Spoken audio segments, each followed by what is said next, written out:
Okay.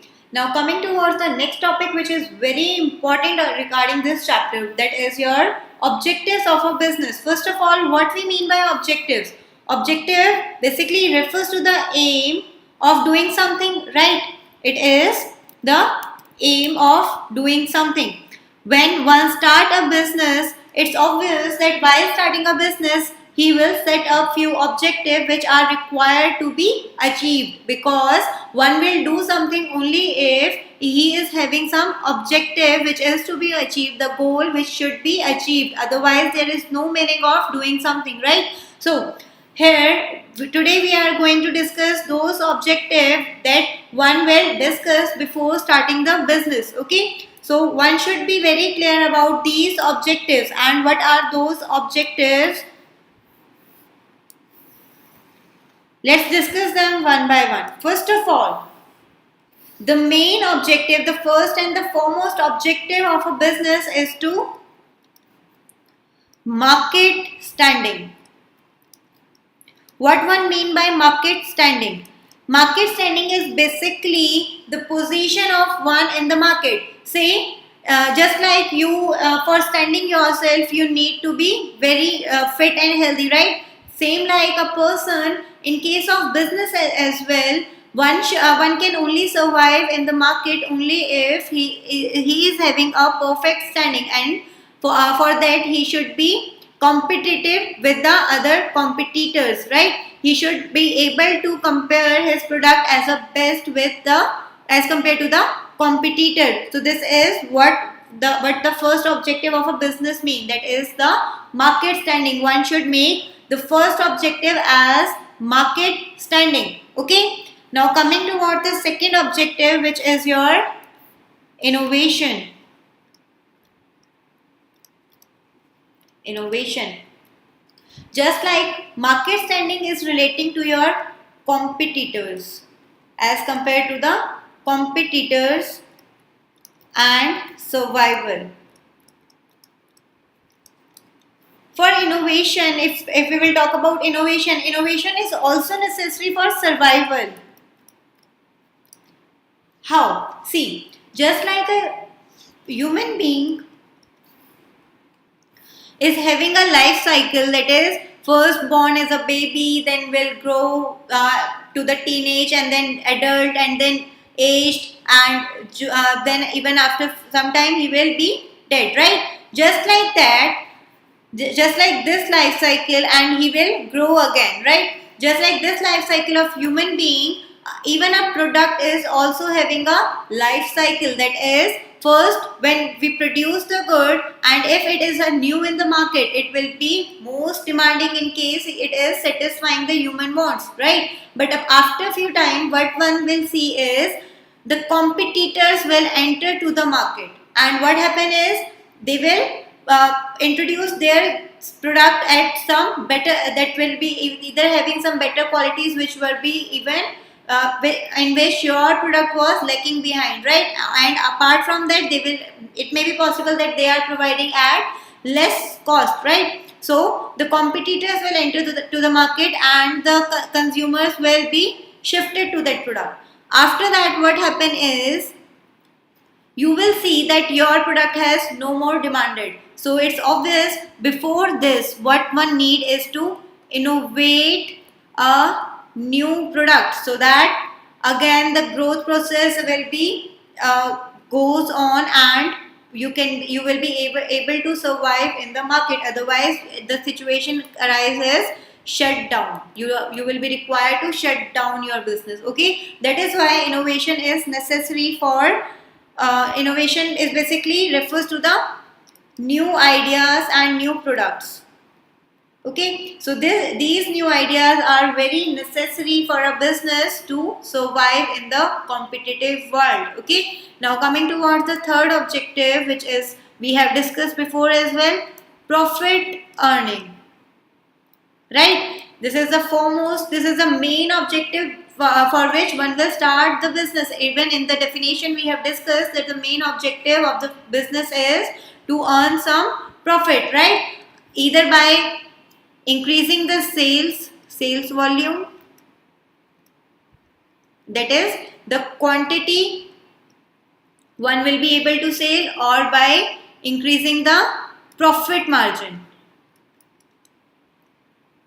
Okay, there are two types by which one can earn more and more profits.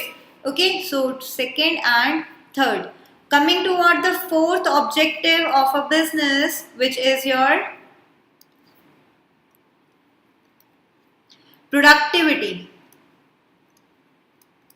What one mean by productivity? It refers to the output over the input. Okay, that is, in case you have you basically used 100 units of raw material, or you can say you used 100 units of labor to produce 1000 units of some product, say X. Okay, then what will be the productivity? It will be 10 units per unit of what? Per unit of raw material, right? So this is the productivity. This is basically that you will be able to make 10 of one. So this is what we call productivity. Okay, one should require to increase its productivity as much as he can, because it will help one to earn more profits, because within the given resources he will be able, if in case he will be able to utilize those resources very well, he will be able to cut the cost and earn more profits. Okay, now coming towards the next concept, next objective, which is your physical and financial resources.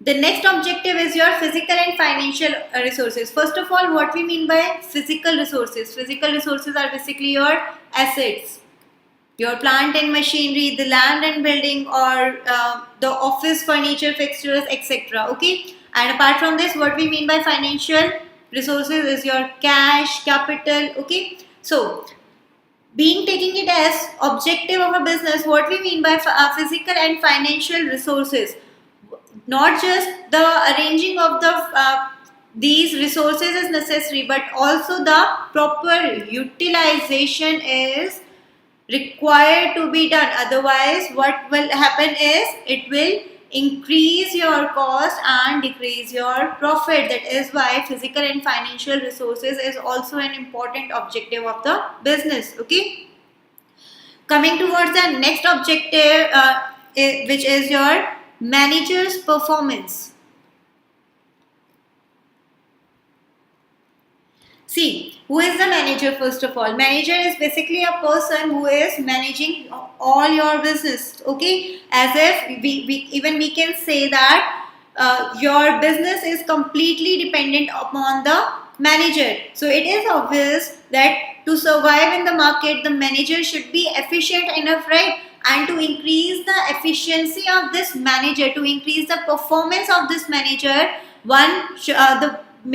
basically the business should be aware how to motivate this manager, how to develop this manager, so that his efforts will be helpful for the business. Okay, now just like the manager, the other persons in the business will be your workers, right? So the next objective will be linked to that business, linked to that human beings, who are your workers. Workers' performance and attitude, right? Our main objective after manager's performance is to change the attitude of these workers. That is, the attitude of these workers should be positive toward the interest of the business. That is, the interest of these workers should comply with the interest of the business only, and for that we are required to pay them better wages, bonus, as well as the incentives as well. Okay, to motivate these workers. So next objective is workers' performance and attitude. The next objective and the last objective is your most important objective of a firm, because otherwise in case one will not fulfill this objective, the firm will require to shut down, because otherwise they will lose their market standing, market positioning. It will affect your market positioning. And what is that objective? It is your social responsibility. Okay. Social responsibility basically refers to the obligation of a business firm to contribute the resources for solving the social problems, such as he must work for the area, he must work for the locality in which his industry is being there, or you can say he should sponsor, he should give charity to the poor, for the poor or NGOs within that area. Okay, this is how one will be able to make their market standing or market positioning in a better way, because it will increase their goodwill. Okay, so that is why the social responsibility is one of the most important, and even the direct indirect questions will come on this social responsibility objective. Okay, so friends, here we have discussed around your fourth, fifth, sixth, seventh and eight objectives, around out of which do at least six, because it may be possible that a 6 marker question will come from it. Okay, so friends, till here it is the objective of the business. Hope you guys are now clear with the objective of the business as well. For further classes, please download our app Scholars Learning, and in case you have already downloaded our app Scholars Learning, so we guys now are able to make your concepts clear and learning easy. Thank you.